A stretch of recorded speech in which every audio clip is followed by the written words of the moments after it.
warahmatullahi wabarakatuh. Apa kabar Bapak Ibu kawan-kawan semua? Selamat berjumpa dengan saya Iwan Budi Darmawan, mahasiswa Institut Bisnis Muhammadiyah Bekasi semester 7. Nomor induk saya adalah 1726120106. Oke, sambil kita menikmati alam, suasana sejuk di pegunungan, kita akan coba membahas mengenai teori berorganisasi. Tentunya dalam berorganisasi atau bermanajemen, kita harus mengetahui dulu dasar-dasar manajemen yang menjadi basic atau pengetahuan kita sebelum menjalankan sesuatu.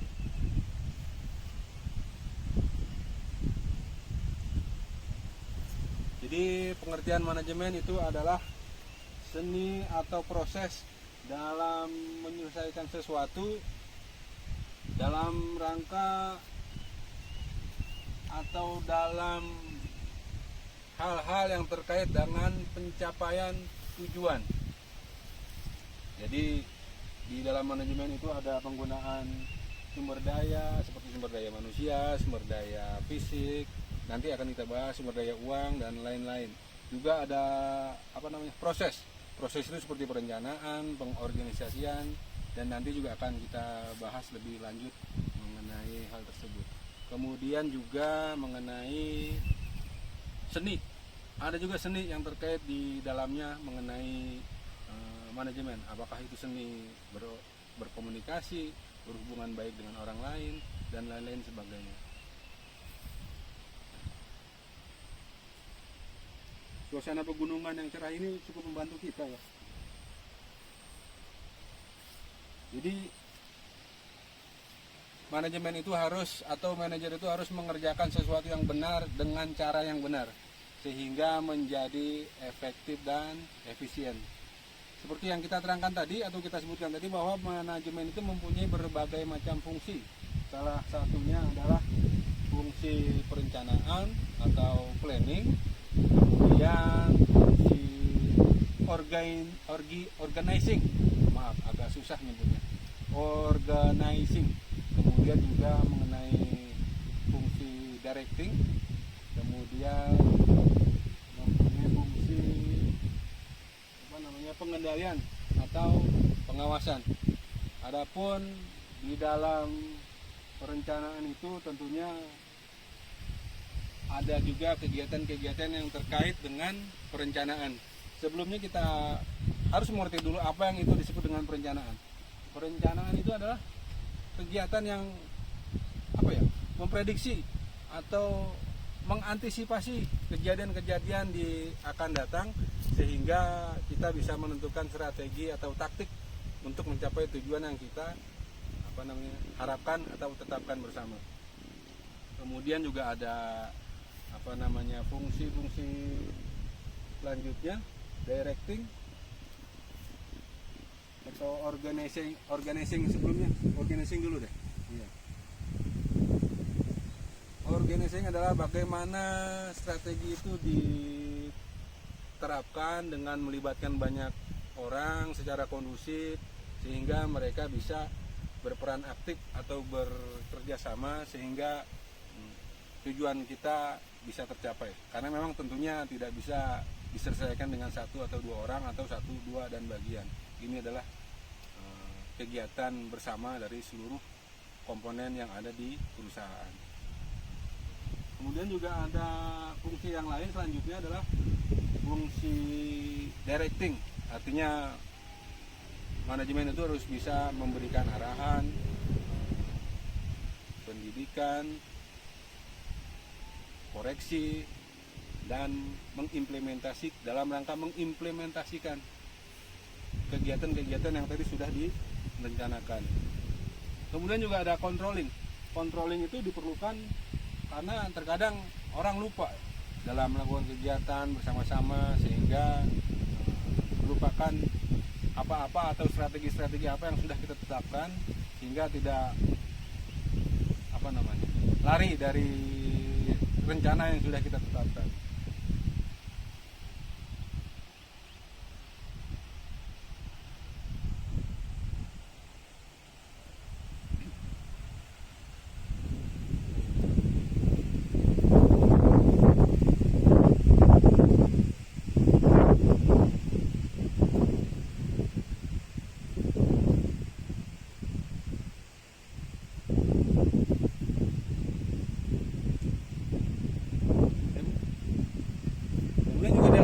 perencanaan itu ada berbagai macam kegiatan yang misalkan menetapkan tujuan, strategi, sumber daya yang dibutuhkan dan lain-lain sebagainya.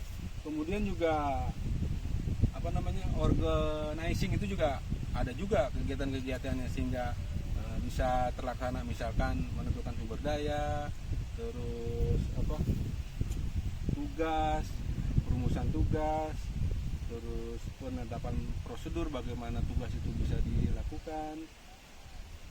Kemudian juga setelah kita mengumpulkan orang-orang atau sumber daya tadi, ya kita buat struktur organisasinya, siapa mengerjakan apa dan bertanggung jawab kepada siapa. Kemudian juga dalam fungsi directing itu juga ada berbagai macam kegiatan seperti fungsi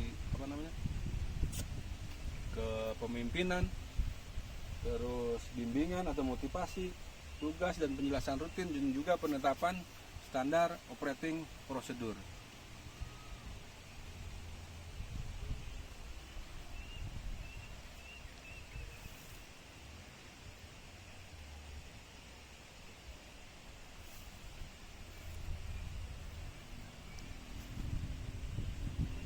Juga ada kegiatan dalam manajemen menjalankan fungsinya sebagai controlling tadi, yang terakhir dari fungsi manajemen. Fungsinya ada kegiatannya adalah seperti mengevaluasi keberhasilan dari proyek yang kita jalankan tersebut, kemudian juga memberikan langkah klarifikasi dan koreksi jikalau ada hambatan-hambatan atau masalah-masalah yang terjadi pada saat menjalankan rencana-rencana tadi. Kemudian juga memberikan solusi dan juga motivasi sehingga apa yang diharapkan bisa berjalan dengan baik.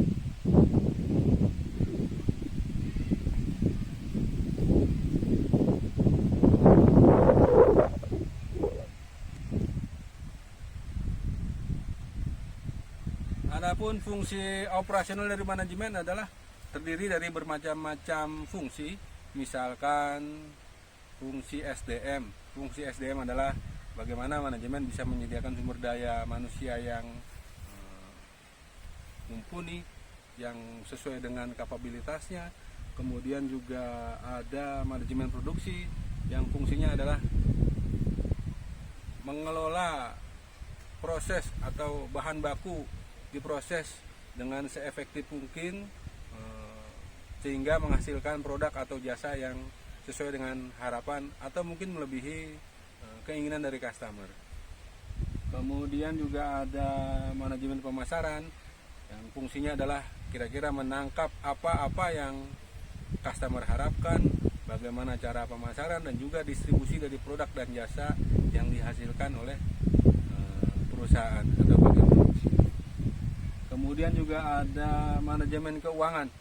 Manajemen keuangan menjalankan fungsinya adalah sebagai perencanaan modal dan juga alokasi modal untuk masing-masing bagian. Kemudian juga kontrol penjualan produk yang pada akhirnya bagaimana mengelola keuangan itu atau kegiatan perusahaan sehingga menghasilkan keuntungan atau profit. Kemudian juga ada manajemen informasi. Di sini juga perannya tidak kalah penting. Manajemen informasi memberikan informasi internal dan eksternal dari perusahaan sehingga bisa kita manfaatkan untuk mungkin jikalau ada perubahan strategi yang diperlukan dalam rangka menanggapi atau antisipasi dari problem atau masalah yang ada di eksternal perusahaan. Kemudian juga memberikan masukan mengenai penggunaan teknologi dan informasi, dan juga memberikan atau menyediakan informasi bisnis untuk perkembangan perusahaan.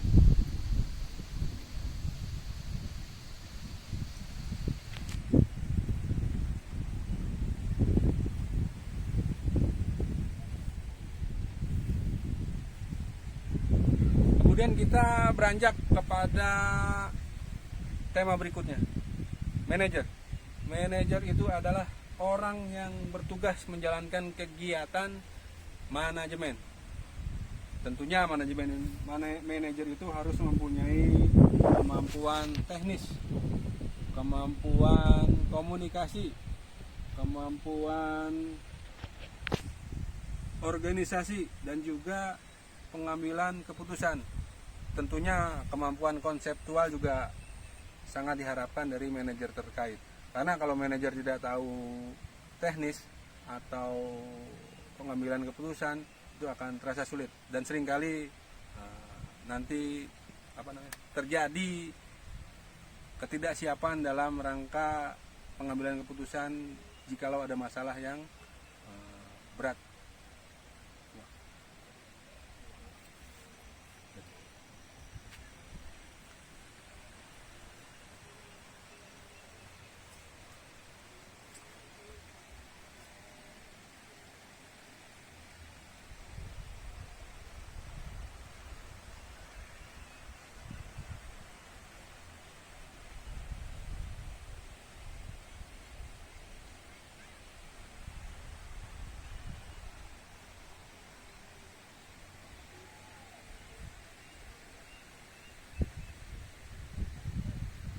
Dalam manajemen ada beberapa tingkat seperti top manajemen, middle manajemen, supervisory, dan non-employee. Non-employee rata-rata kita sebut juga lebih mudahnya karyawan itu, dan jumlahnya pun banyak dan menjadi dominan di dalam sebuah perusahaan. Kemudian juga seorang manajer itu memerlukan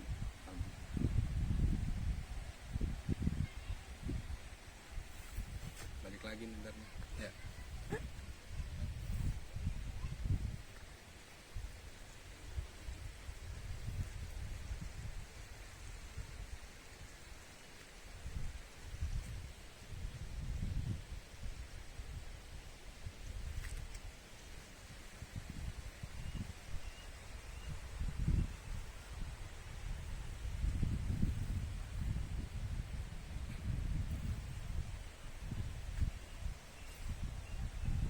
Jadi seorang manajer itu selain dengan pengetahuan, pengalamannya pun diperlukan atau harus dikuasai pada saat yang bersamaan.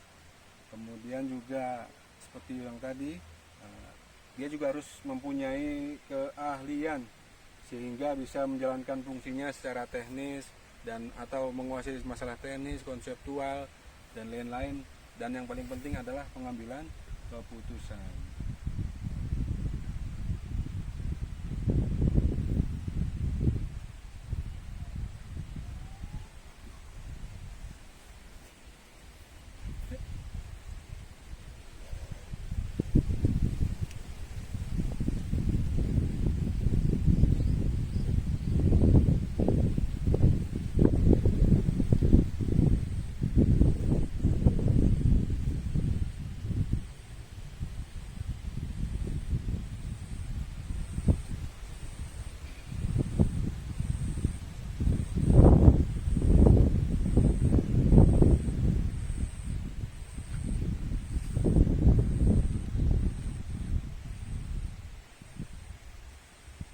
Kawan-kawan, selanjutnya kita membahas mengenai lingkungan dan budaya organisasi.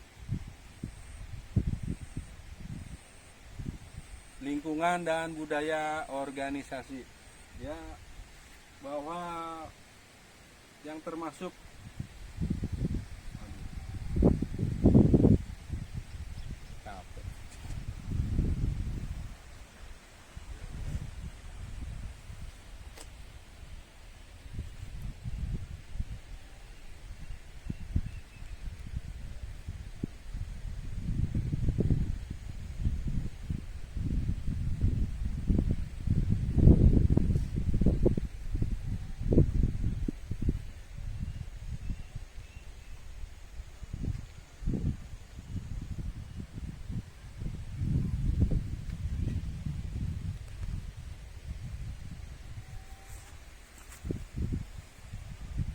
Jadi seperti kita ketahui bahwa organisasi itu bagian dari lingkungan masyarakat.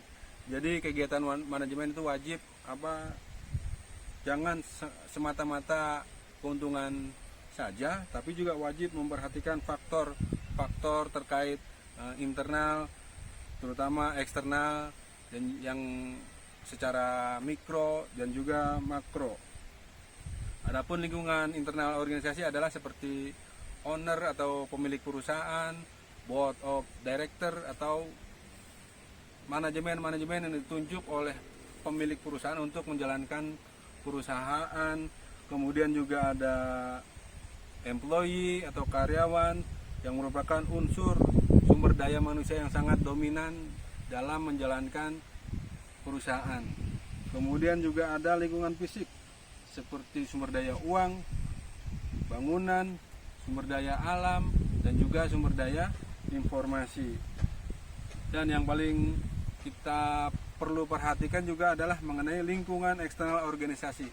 Di situ ada customer, ada kompetitor, ada supplier, dan juga ada strategic partner, juga ada regulator, pemerintah, dan masyarakat umum.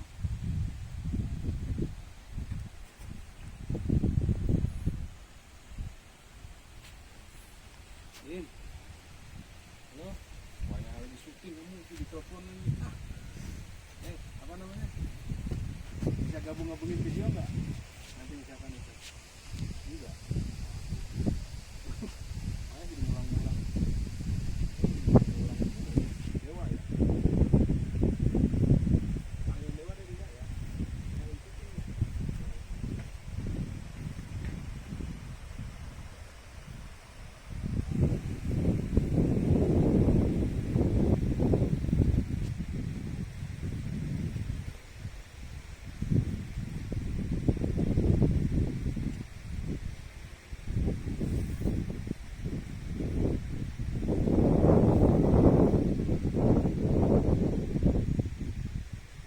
Selanjutnya kita akan membahas mengenai tanggung jawab sosial dari manajemen dan juga etika bermanajemen. Bermanajemen ya, seperti main-main manajemen, bukan. Artinya dalam melakukan kegiatan manajemen ya, jangan salah paham. Adapun tanggung jawab sosial itu biasanya umumnya disebut adalah corporate social responsibility. Artinya responsibility itu kemampuan bagaimana menangkap kondisi lingkungan kita ya, apa-apa yang diharapkan oleh lingkungan atau oleh customer kita. Jadi bukan menjalankan strategi reaktif, artinya yang berbagai macam alasan lah menolak untuk tanggung jawab sosial, dan juga defensif, terlebih yang ini alasan aja. Jadi ya intinya dia tidak mau melakukan atau tidak peduli terhadap tanggung jawab sosial. Kemudian juga ada level selanjutnya adalah akomodatif. Akomodatif itu ya apa sih yang kamu mau gitu, ibarat kata daripada kita repot, udahlah kita kasih aja. Itu namanya akomodatif. Sama juga seperti menunggu gitu ya. Yang paling aktif dan bagus adalah proaktif. Artinya seperti tadi, kita berusaha menangkap apa-apa yang diperlukan oleh masyarakat, sehingga kita juga bisa mengambil manfaat dan masyarakat pun akan merasakan manfaatnya juga. Kegiatan CSR tersebut bukan hanya bersifat mengenai sumbangan atau seperti uang, bukan demikian juga tentunya. Dengan menggunakan bahan baku yang ramah lingkungan, itu juga merupakan salah satu kegiatan yang terkait dengan tanggung jawab lingkungan.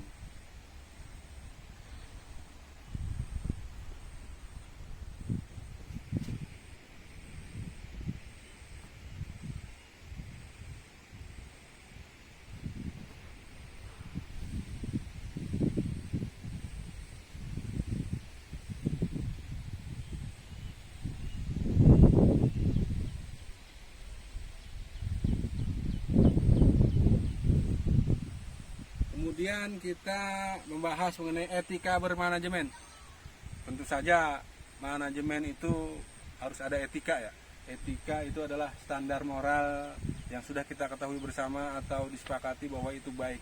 Salah satunya contohnya adalah tidak melakukan korupsi, tidak melakukan tindakan kekerasan, tidak narkoba atau menggunakan narkoba, menyalahgunakan narkoba, dan juga pelecehan atau harassment kepada manusia atau lingkungan kita sekitar, terutama karyawan ya.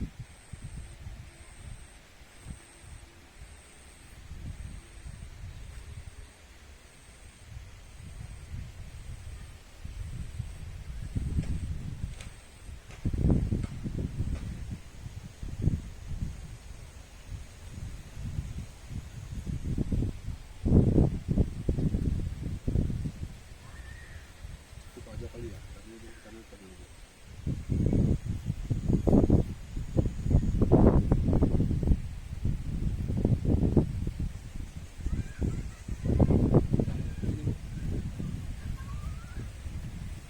Ya, sementara ini kita cukupkan pembahasan mengenai teori berorganisasi. Mudah-mudahan bisa difahami dan juga kita bisa jalankan